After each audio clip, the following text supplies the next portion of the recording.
When President Ibrahim Traoré read the clause of national security for a third time, his hands trembled. Something was wrong. The agreement he was about to sign seemed good on paper, but behind it, unsettling facts were emerging. The Chinese delegation sitting on the other side of the table were growing more agitated, and his own ministers urged him to continue. But Traoré had noticed something that no one else seemed to notice: fear in the eyes of his translator. In the grand resonating hall of Ouagadougou's newly refurbished International Summit Center, tension hummed with anticipation. Acre International media had assembled, their cameras set and primed to capture what was being pitched as the investment deal of the decade. Across a giant mahogany table from President Traoré, who had put on his best African princely regalia for the occasion, rather than his standard military fatigues, sat the consortium of investors. Standing opposite him were Wei Jiang, the CEO of China's Prosperity Mining Consortium, flanked by a corporate sleek posse of executives and attorneys. This $4.8 billion investment will transform Burkina Faso's economy Minister Kabore told reporters. The development of our lithium reserves is a milestone in history. The mood in the room was one of celebration.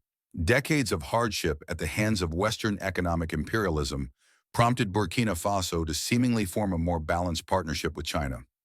On paper, the deal was ideal: Chinese investment in infrastructure, transfer of technology, jobs for locals, and a fair 60-40 return of profits to Burkina Faso.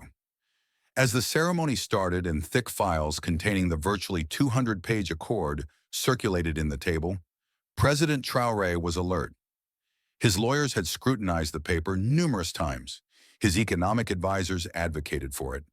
"Mr. President, this is a breakthrough," Finance Minister Urago whispered. "With this investment, we can build hospitals, schools, even modernize our army. Our people will finally enjoy the fruit of their own wealth." Traoré nodded in silence, but his mind was agitated. During the negotiations, he had insisted that his young interpreter, Issa Konate, join him for every meeting. Trained in Mandarin and a graduate of Beijing, Konate was one of the tiny number of Burkina Faso nationals skilled enough to translate the Chinese delegation's off-the-record discussions. Today, he waited behind Traoré, abnormally tense. His incredulity began weeks earlier, over a subdued dinner with Wei Jiang in the presidential palace. At a table of Burkinabe fare, Wei had made an unusual comment. "Your stores of lithium are among the purest in the world. Managed well, they will be enough to last operations for generations." Traoré was struck by the sentence. It wasn't what was said, but where emphasis was being laid. Generations had suggested something more long-term than the 25-year span that was being dickered. When he pushed, Wei brushed it off as a hang-up of translation. But later that evening, Konate had approached him in secret. "Sir," he'd said gravely, "the word Mr. Wei used in Mandarin suggests eternal mastery, not just a lasting setup." Traoré had been watchful ever since. He ordered closer examination of every revision of the draft. While every revision appeared to correct prior flaws, they introduced new subtle changes, tactfully hidden within technical language. Now, as officious declarations echoed across the room, Traoré moved on to Section 17, National Security and Resource Protection. The wording had been bothering him earlier. It declared that Chinese security personnel would accompany mines to safeguard their investment. Routine fare, sure, but it also invoked Appendix F, which was to include additional procedures. As Wei Jiang broached the topic of wealth and friendship, Traoré opened the appendix quietly. What he saw made his blood run cold. Hidden deep in the dense legalese was an article granting Chinese security forces extraterritorial authority, not only at the mining facilities but within a 50-kilometer radius thereof. These forces were authorized to neutralize threats without the Burkina Faso government's consent. The areas designated for mining happened to be dangerously close to military camps in major cities.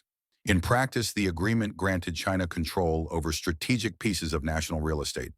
As he read on, his hands were shaking. The appendix included still another secret provision: an automatic renewal of the contract by imprecisely defined emergency conditions that would essentially grant China permanent control. Traoré remembered his predecessor, President Dimba, who had signed similar unclear agreements with outside powers, and was eventually deposed when the military and people discovered the true cost. Traoré had been elected to the promise of restoring national sovereignty. Was he now going to flog it away in the interests of progress? The phone rang quietly at that instant. A text from Military Intelligence Chief Colonel Wedriogo flashed on the screen. Urgent. Chinese military attaché in talks with permanent base locations with Defense Minister Zongo. Intercepted message confirms over 5,000 security forces scheduled. The message was the worst he could have imagined. The agreement was a Trojan horse for Chinese military penetration of Burkina Faso, a country that had recently thrown out French military presence after decades of post-colonial hegemony. Mr. President, Cabaret's voice cut through his train of thought. They're expecting your statement. Traoré looked over his shoulder. The cameras were turned on. The Chinese delegates were beaming sweetly. Everyone was looking at him. He caught Konaté's eye, and the latter shook his head slightly. Leaning forward, Traoré smiled at the audience, his voice calm and even in the midst of the upheaval within him. Today is important, he began. For far too long, our resources in Africa have underpinned growth elsewhere, while our citizens were impoverished. This deal is a reflection of our desire for a new paradigm, a paradigm of equality. Wei Jiang nodded, a flash of unease passing across his face. Sincere partnerships, Traoré continued, waving his copy of the agreement, demand honesty and respect for each other. I must confess to find it interesting that the Mandarin text of this agreement includes certain clarifications not present in the French text. The room was silent. Perhaps Mr. Wei might enlighten me as to why Appendix F gives Chinese security personnel autonomous authority upon our soil, or why emergency clauses would allow this contract to be renewed in perpetuity without our assent. The Chinese delegation burst into a whirl of whispers. The translator leaned forward, hissing urgently. Wei straightened, unflappable. There must be some misunderstanding, he said coolly. Minor translation discrepancies. We can iron out the details once we sign. Minor details? Traoré shot back, one eyebrow rising. I do not consider foreign military control of our ground a minor detail, Mr. Wei. The Chinese executive's face hardened. President Traoré, with respect, your country needs this investment. Your lithium in the ground amounts to nothing without the money and expertise we provide. Perhaps you're interpreting ordinary safeguards too intensely. Traoré didn't flinch. Standard protective measures buried in an appendix and conveniently absent from the French version? Wei leaned forward, voice lower. Let me be direct. We've invested heavily to prepare this project. The Chinese government is backing it with special economic aid. Walking away now would not be advisable. It was a threat, barely veiled. Traoré watched his own ministers squirm in their seats. Cabaret sweated in his seat. Urago eyed the table, his eyes avoiding his. I don't think so, Traoré spoke softly. This is not a translation error. It is a calculated step to secure not only our lithium, but our autonomy. He slams the contract shut and places it firmly on the table. Let me make one thing crystal clear. Burkina Faso is open to investment, but we will not sell our sovereignty for development money. Not to the West, and not to China. The room erupted into chaos. Reporters sprinted to get the breaking news on their laptops. The Chinese delegation closeted themselves in stunned silence. Burkina Faso's ministers gazed around in amazement. Security officials advanced to clear the room. Traoré glanced over at Konaté and nodded in silence. The battle for true independence had begun. As he read the National Security Clause for the third time, the hands of Traoré began to tremble. This was not what this agreement resembled at all. The Chinese delegation was fidgeting, and his advisors were pressing him to sign, but Traoré had witnessed the fear in the translator's eyes. The spacious conference room of Ouagadougou's newly renovated International Summit Center buzzed with anticipation. Dignitaries from the globe's top news sources arranged their cameras tactfully, prepared to capture what was billed as the deal of the decade in investing. Across the gigantic mahogany board sat Ibrahim Traoré, his military garb replaced by a humble but fashion-conscious African prince gear for this event. On his right side was Prosperity Mining Consortium CEO Wei Jiang, flanked by a phalanx of well-dressed executives and attorneys.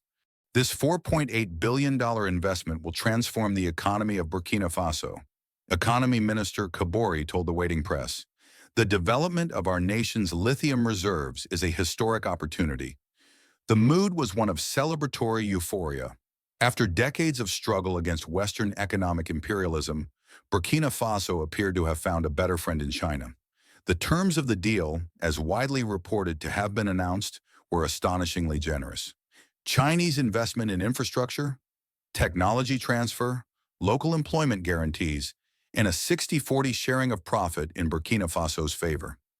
When official proceedings began, the papers made their way around the table. The contract, nearly 200 pages in length, had been months in the making. Traoré's attorneys had reviewed the contract multiple times already, and his economic advisors were eager for its potential. "Mr. President, this is the turning point," Minister Urago whispered. "This investment will enable us to build schools, hospitals, modernize our army, and our citizens will finally feel the reward of our natural riches." Traoré waved his hand, but something was bothering him. In the course of the negotiations, he had insisted that his young interpreter, Issa Konate, be present at every session. Konate, who was Beijing-educated and Mandarin-speaking, was among the only ones in Burkina Faso qualified to listen in on the Chinese delegation's off-the-record banter. Today, Konate stood motionless behind Traoré, his face unusually strained. 3 weeks earlier, the seeds of Traoré's distrust had been sown at an intimate dinner with Weizhang in the presidential palace. Over steaming dishes of local Burkinabe fare, Wei had mentioned something peculiar as they talked about the possible transaction. "Your lithium deposits are some of the cleanest in the world. With efficient management, they could be milked for generations to come." It was not what he said, but how he said it, with a hint of emphasis on generations that suggested something other than the 25-year agreement they were currently negotiating. When Traoré had challenged him to explain this, Wei had quickly fallen back, blaming it on a translation issue. But shortly afterwards, Konate had taken him aside. "Sir," the young interpreter had told him, "when Mr. Wei mentioned generations, he used a special Mandarin term which implies dominion for all eternity, not just an extended-term treaty." Since that night, Traoré had instructed Connaught to be exceedingly sensitive to discrepancies between what was being said in Mandarin and what was being translated. He had also ordered the more stringent scrutiny of the contract drafts, though each new round of revisions seemed to have addressed previous problems and introduced fresh shades of meaning into the language. Now, as the ritualistic orations continued, Traoré once more opened the gargantuan contract, proceeding to Section 17, which dealt with national security and resource protection. Something in the wording had caught his attention on his initial read-through. The clause provided for Chinese security officers to be stationed at the mines to protect their investment, standard fare in the types of contracts this one was similar to, but there was a sub-clause referring to Appendix F, in which additional security provisions were listed. Traoré quietly looked over at the appendix as Weizhang addressed the assembly regarding China's and Africa's mutual prosperity and friendship. What he read in the appendix ran cold blood through him. Hidden in the tangled legal jargon was a provision granting Chinese security forces extraterritorial authority, not just at the mines themselves, but within a 50-kilometer perimeter around the mines. Moreover, these troops would be authorized to neutralize threats to the mining operation without reference to the authorities of Burkina Faso. By situating the planned mining sites next to military installations and major cities, it effectively created Chinese security belts in strategic areas of the country. Traoré's fingers began to tremble slightly as he continued reading. The appendix also made provisions for automatic extension of the agreement by some vaguely worded emergency situations, essentially allowing the Chinese company to keep extending their stranglehold. He recalled his predecessor's fate, former President Dimba, who had signed various such agreements with foreign countries, only to be toppled when the actual implications of those arrangements became clear to the army and people. Traoré himself had taken office promising to take back control of Burkina Faso's resources. Would he now betray that promise for a quick economic gain? His thoughts were interrupted by a faint hum from his phone. Glancing down, he saw a message from Colonel Wedriogo, his chief of military intelligence. Urgent. Chinese attaché military already negotiating permanent base sites with Defense Minister Zongo. Intercepts suggest 5,000 plus security personnel planned. That was his worst fear. The mining deal was a Trojan horse for establishing Chinese military presence in Burkina Faso, a country that had only recently managed to reduce French military influence after decades of post-colonial control. Mr. President, Kabori's voice broke through his concentration. They're waiting for your remarks before the signing. Traoré looked up to see each eye on him. The Chinese contingent smiled hopefully, cameras at the ready. But as he looked over at Konaté, he picked up on a nearly imperceptible shake of the head from his young translator. Rising to his feet, Traoré smiled warmly at the crowd before him. This is a historic day, he began, his voice calm and steady despite the storms brewing in his head. For too long, Africa's wealth has flowed to benefit others, while our people remain poor. Today we seek to begin a new era in how resource contracts are negotiated. Wei Jiang nodded enthusiastically, but a passing glance of worry clouded his face as Traoré continued. Partnerships call for candor and respect for one another, Traoré said, picking up his copy of the agreement. I am surprised that the Mandarin version of our agreement contains a number of, let us call them, colorful additions not found in the French text. The silence was heavy. Wei Jiang's smile froze. Perhaps Mr. Wei can explain why Appendix F grants Chinese security forces authority over sovereign Burkina Faso territory, Traoré asked, his voice still cordial, but with steel beneath it. Or why the emergency provisions would allow this contract to be extended indefinitely without our consent. The Chinese delegation erupted in hurried whispers. Wei's translator began speaking rapidly into his ear, but the businessman's expression had already hardened. There must be some misunderstanding, Wei said smoothly after composing himself. Translation errors, perhaps. We can clarify these minor technical issues after the signing ceremony, he added. Minor technical issues? Traoré repeated, raising an eyebrow. I would not consider granting foreign troops jurisdiction on Burkina Faso soil a minor issue, Mr. Wei. Wei's demeanor shifted subtly, his friendly expression giving way to something colder and more calculating. President Traoré, he said, leaning forward, with respect, your country needs this investment. Your lithium reserves are worthless without the capital and technology to develop them. Perhaps you're overthinking certain standard protective clauses. Traoré maintained his composure, though he noted how quickly Wei had dropped the pretense of equality between their nations. Typical protection provisions that just so happen to be buried in the appendices and vary between language versions of the contract, Traoré asked. Wei folded his arms. Let me speak plainly, Mr. President. My firm has put significant resources into getting this project ready. Special economic support packages have been approved by the Chinese government based on this deal. Abandoning the deal now would not be prudent for Burkina Faso's future. The threat was thinly veiled, and Traoré could see his own ministers shifting uncomfortably. Minister Kabori was visibly sweating, while Finance Minister Arago stared fixedly at the table, avoiding eye contact. Traoré's gaze didn't waver. I don't think so, Mr. Wei. What I'm looking at isn't a translation error. It's a deliberate attempt to secure control over not just our lithium, but our sovereignty. He signed it and placed it back on the table. Let me be clear. Burkina Faso is ready to have partnership investors, but we will never exchange our sovereignty for development capital. Not with Western countries and not with China. The conference room was thrown into chaos. Journalists rushed in to take breaking news. Chinese delegates huddled together, whispering among themselves, Burkinabe cabinet.